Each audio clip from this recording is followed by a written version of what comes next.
Hi guys! So, I'm back, no? Muli ako nagbabalik sa pagbablog. So, andito nga pala ako ngayon sa Magalang, Pampanga dahil may new project ako dito, no? Na baka magustuhan nyo itong project na ino-offer namin ngayon dito sa Magalang, Pampanga. It's a premium affordable na tinatawag namin dito. Bakit? Kasi, premium and then high quality materials ang ginamit dito. We considered it as a high end, but the price is very affordable, no? So ipapakita ko ito sa inyo, and then iikot ko kayo sa project, and ipapakita ko na rin sa inyo yung lahat ng model unit namin dito, no? So okay, pati yung mga materials na ginamit, and din yung wall na ginamit din dito, no? Bakit ito yung pipiliin nyo kung naghahanap kayo ng malapit sa Clark, Pampanga. So dito na kayo. It's just 15 minutes away lang to Clark, Pampanga, and then International Airport ng Pampanga. So nandito lang yan. Sobrang lapit. So let's go! Alright, so andito na tayo ngayon sa labas ng office. So eto naman yung location na. Ayan yung mga model unit natin. And then, sa likod niyan, ayun na po yung pinaka-project. And then, ginagawa na rin. Under construction na rin. And then, this year, may magiging RFO na tayo na mga houses. And then, the same time, may mga mato-turnover na rin. So, before we proceed muna doon, may papakita lang ako sa inyo, no?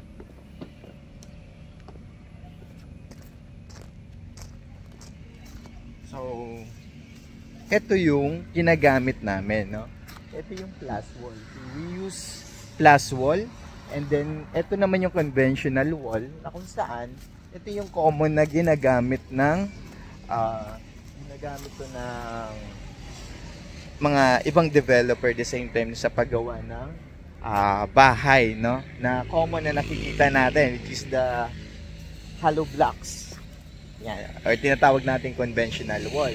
Ito, 5 beses na itong pinalitan, or 5 times na pinalitan to, no? And then kasi nababasag yan, nasisira kasi hinahammer namin yan, yung ginagamit namin yung maso, no? Yung pinupukpot talaga yan, sinusubukan kung gaano katibay. So nangyayari, nababasag talaga, kaya pinapalitan ulit. So pinapakita lang, dinedemo lang kung gaano katibay yung ginagamit natin na wall. So ito siya, ito yung na-try na. And then as you can see, may mga butas, then the same time napupudpod. Ayan, no. Yan. Ganyan ang nangyayari pag ginagamit natin yung conventional wall, no? So ito naman yung plus wall, yung ginagamit ni Hamana Homes. No, eto. So mapakikita mo ang dami ng tama, no? So isang beses pa lang tong itinayo, never pa tong napalitan nung simulang i-develop to, no? So, makikita mo, concrete siya. Then, the same time, meron siyang insulated na rin. So, anong purpose nito, guys? Itong insulated na to, ang purpose nito is to minimize the noise din ng bahay mo. Then, hindi niya kayang, hindi niya i-absorb yung init sa labas, no, ng bahay mo. So, mamaya, ipapakita ko naman doon sa loob, no, yung advantages nito. So, aside from that, buhos tibay na siya kasi concrete. Then, ang maganda pa doon is fire resistant na rin. And then, earthquake proof na rin siya. So, okay. So, alright. So, andito na tayo ngayon sa labas ng office. So, eto naman yung location na. Ayan yung mga model unit natin.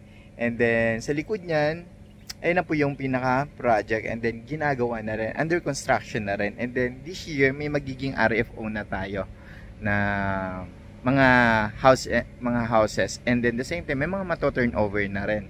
So before we proceed muna doon, may papakita lang ako sa inyo, no?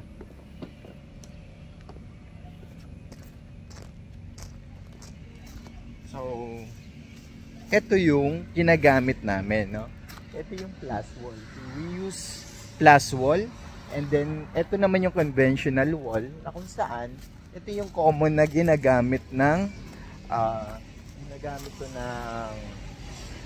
mga ibang developer the same time sa paggawa ng bahay, no, na common na nakikita natin, which is the hollow blocks. Yan, or tinatawag natin conventional wall. Ito, 5 beses na itong pinalitan or 5 times na pinalitan to, no? And then kasi nababasag yan, nasisira kasi hinahammer namin yan, yung ginagamit namin yung maso, no? Yung pinupukpot talaga yan, sinusubukan kung gaano katibay. So nangyayari, nababasag talaga, kaya pinapalitan ulit. So pinapakita lang, dinedemo lang kung gaano katibay yung ginagamit natin na wall. So ito siya, ito yung na-try na. And then as you can see, may mga butas, then the same time napupudpod. Ayan, no. Yan. Ganyan na nangyayari pag ginagamit natin yung conventional wall, no? So ito naman yung plus wall, yung ginagamit ni Hamana Homes, no? Ito. So mapakikita mo ang dami ng tama, no? So isang beses pa lang tong itinayo, never pa tong napalitan nung simulang i-develop to, no? So makikita mo concrete siya, then the same time meron siyang insulated na rin. So anong purpose nito, guys? Itong insulated na to, ang purpose nito is to minimize the noise din ng bahay mo. Then hindi niya kayang hindi niya i-absorb yung init sa labas, no, ng bahay mo. So mamaya ipapakita ko naman doon sa loob, no, yung advantages nito. So aside from that, buhos tibay na siya kasi concrete. Then ang maganda pa doon is fire resistant na rin, and then earthquake proof na rin siya. Proceed na tayo sa pinaka location natin ng mga houses, no. So meron nga pala tayong ditong dalawang main entrance and exit, no. Ito yung isa, ayan, papakita ko lang, no? Ayan. And then nandito naman sa kabila, so, or tinatawag namin na two spine road or twins spine road. Okay, so ito yung pinakakalsada niya, no, is 16 meters wide. So pag pinagtabi-tabi mo yung sasakyan, kaya dyan hanggang 4, no, 4 na magkakasunod. Nakikita mo yung dalawa nakapark na yan. So ganun siya kalawak yung kalsada natin, yung entrance and exit natin. So bakit siya dalawa? Ang purpose niyan is para hindi magkaroon ng traffic congestion dun sa ano mo mismo, sa subdivision nyo. Kung sabay-sabay kayo lalabas, kung papunta ka sa Santa Ines, NLEX ka, so dito ka na sa kabila dadaan. Pag papunta ka naman sa Magalang, bayan, so dito ka na sa kabila. So hindi kayo magsisiksikan sa isang entrance. Okay? So yun yung isa sa mga advantages nito. So nga pala, isa sa mga best-selling house and lot dito sa Pampanga ito, no? Like what I said, premium affordable na itong ino-offer namin dito ngayon. So it's a newly development dito sa Pampanga, pero ang bilis ng mga construction. Okay guys, so nandito na tayo ngayon sa model unit, no? So meron tayong 3 model unit dito. Actually 4 nga kasi ito yung duplex natin, yung Miana, and then the Miana Plus. So yung Miana Plus, meron siya na extension. Ito na yung kung paanong idea mo, kung paano mo i-improve yung bahay mo, no? May extension siya. Kasi yung parking niyan, kaya hanggang 2, no? So sobrang lawak talaga. Tingnan nyo. Yan. Ito yung pag turn over sa inyo yung property mo. Halimbawa, Miana ang kinuha mo, yung duplex. So yung ano mo, yung parking mo, 2 kasya, no? Kung nangihinayang ko doon sa isa, pwede mo siyang i-extend. That's why tinawag siya Miana Plus. Okay, then meron tayong Lamea model unit. So andun yung triplex natin, yung yun yung townhouse natin, no? So 3 bahay lang yon. And then meron tayong single attached naman dito. Ayan, so single attached tayo. Meron tayong floor area of 64.50 square meter. And then the minimum lot area is 90 square meter. So ayan. So ang boundary niyan, ito yung pinaka firewall, at saka itong pinaka kanto na to. Then hanggang dulo. So again, pwede mo siyang extend yung bahay mo. Okay? So ayan, sobrang ganda ng design niya.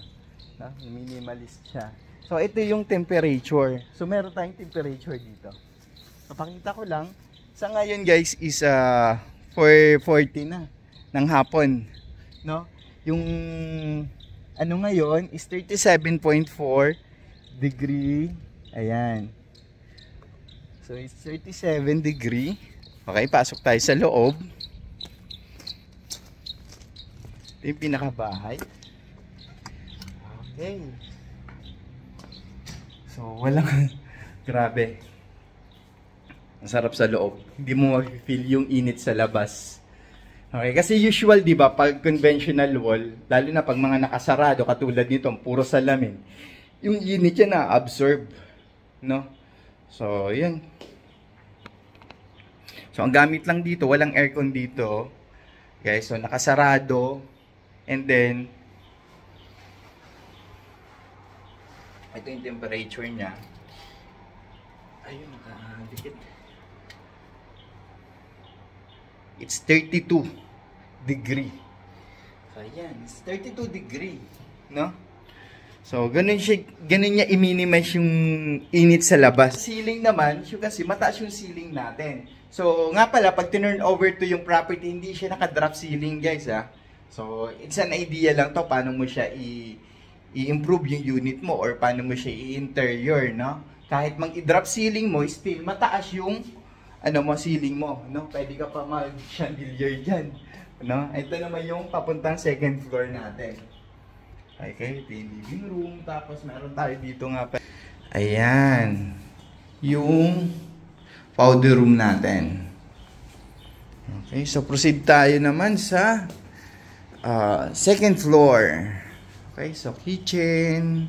Mamaya lalabas tayo doon. Papakita ko lang muna yung second floor. So, ayun. Yun yung pinaka-ceiling. Oh. Tingnan mo gano'ng kataas yan. Okay? So, ang dami mong pwedeng gawin dito. Ito yung pinaka-single attach natin. No? Na model unit. And then, the toilet and bath. So, ang taas pa rin ng ceiling kahit nasa second floor na tayo. Ito yung master bedroom. So, yung aircon nasa taas lang, wala sa baba. So, kahit walang ilaw, maliwanag, maaliwalas. No? And then, another toilet and bath. Okay? So, and then, yung master bedroom mo, meron kang balcony. No, ito na yung development. Ayan. So, marami na nakatayo. Yung nakikita nyo mga houses dun, that is phase 1. Yan yung phase 1 natin. So, magto-turn over na tayo this year na, malapit na. So, most probably by, September, meron na tayong may to-turn over dyan. So, yan, makikita mo rin yung ginamit natin na pang drainage, matataas po yan. I mean, malalaki, no? So, yun. Ang dami niyan. Sobrang drainage for safety natin. Then, the same time, meron tayo dyan detention pond. So ganun ka-advance itong hamana, no? Sarado lang natin. Okay, so yan, ito yung master bedroom. Yung another room naman, pangalawa. So yan, sa baby, sa mga anak. Ayan, and then another room naman. So 3 kwarto. Right? So yan.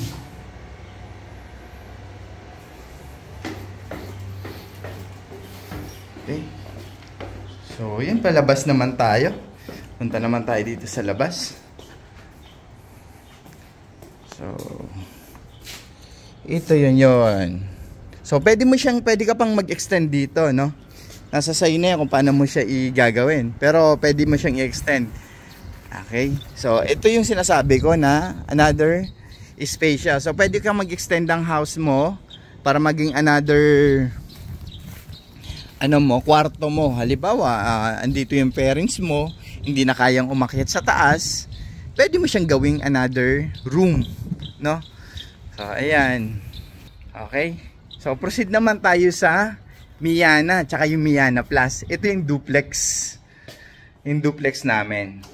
So pagdating naman sa price, no, pwede nyo akong i-PM regarding dyan or kontakin nyo lang yung numbers ilalagay ko, no? Para mabigyan kayo ng full details.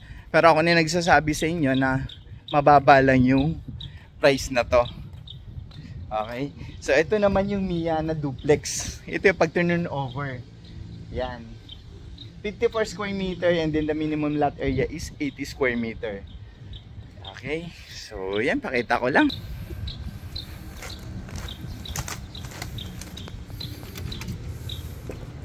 So ito yung living room niya, kitchen. Ayan, and then the powder room. So almost the same lang, parang pinaliit lang nung single attach. And then meron ka pa ring service area. Okay? And then ito naman yung bakante mong lote. Again, pwede mo ka mag-extend, no? So halos 2 sasakyan ang pwede. So punta tayo sa upgraded na unit na. So paano nga ba? Paano tayo mag-i-extend, no?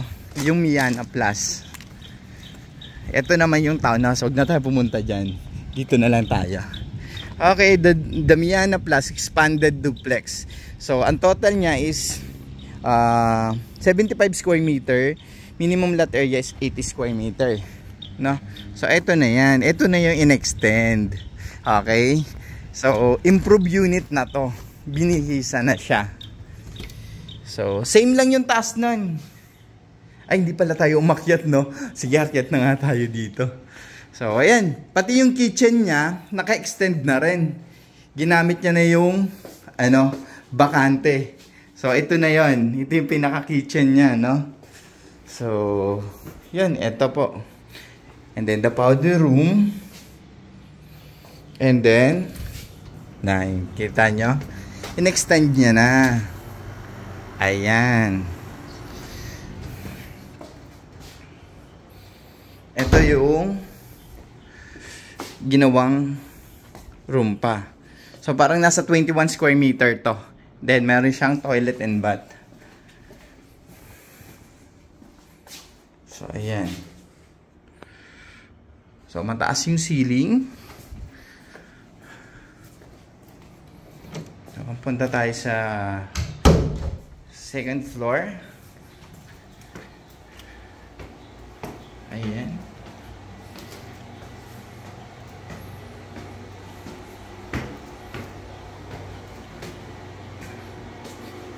Ayan, ito yung isang room. Ito naman. So, makikita mo, no? Kahit walang ilaw na naka-open, sobrang yung liwanag niya, no? So, yun kinagandahan dito. Ito na yung toilet and bath. And then, ito yung master bedroom. And then, may balcony. So, mamili na lang kayo. Meron tayo ditong dalawang view, no? Ito yung Sierra Madre sunset. Then, ito naman yung kabila. Itong sa side na to, ayun ba? Ayun. Yung side na yan is Mount Arayat yan. So, morning sun. So, kayo na mamili kung anong view, no? And then, ang maganda pa rito, no, katulad yan, yung init sa labas, hindi niya ma-absorb sa loob, no? Dahil ginagamit natin dito is plus wall, it's concrete, no? Hindi ito precast, hindi ito conventional wall. And then, ang maganda pa doon, insulated to. Meaning, kahit maingay sa labas, i-minimize niya sa loob. So, parang soundproof na rin. Yun yung isa pa sa advantage nitong ginagamit natin. No? And then, yung init sa labas, hindi niya na-adapt sa loob. Or tinatawag namin na mainit sa labas, malamig sa loob. Okay. Yun yung maganda rito. And then, ito pa. Ang development natin dito is sa 15 hectares. 1 hectare doon is for commercial.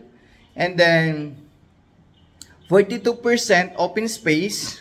58% is residential. So, yung 42% doon, allotted yun sa mga road, amenities natin. So, anong amenities natin dito? We have multi-function court, swimming pool, two-story clubhouse, meron tayong gym, community garden, linear parks, and so on. So, sobrang dami, no? Pwede mo rin siyang for retirement, business. So, paano business? Pwede mong i-long-term business, pwede mo siyang Airbnb. Airbnb, bakit? Kasi, nauuso na rin ngayon yung Airbnb na bahay. Na yung katulad nitong community nito, sa Pampanga, lalo na dito sa Pampanga, marami nagpa-Airbnb ng mga houses, no?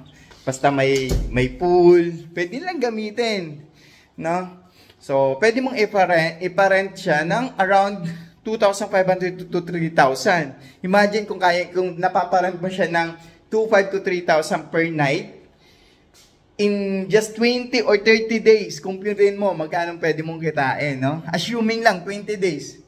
Sa 2,500, pwede kang kumita ng 50,000. Now, kung yung monthly mo naman is, let's say, 15 to 20,000, do you think kumita ka? Di ba kumita ka doon?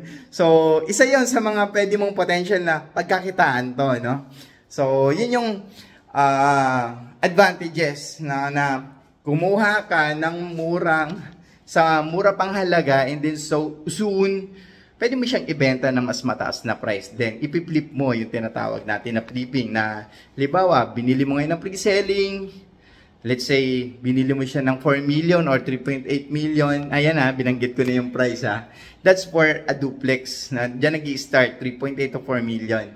For yung townhouses natin, nasa lang yan, nasa 3M lang yan, meron ka na. So, ayan. So, may idea ka na sa price, then yung monthly niya, sobrang baba lang, kayang-kaya.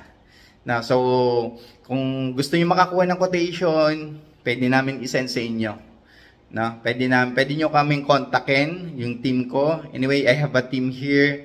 So, I'm a ISN head. Then, meron ako mga team, may mga managers ako.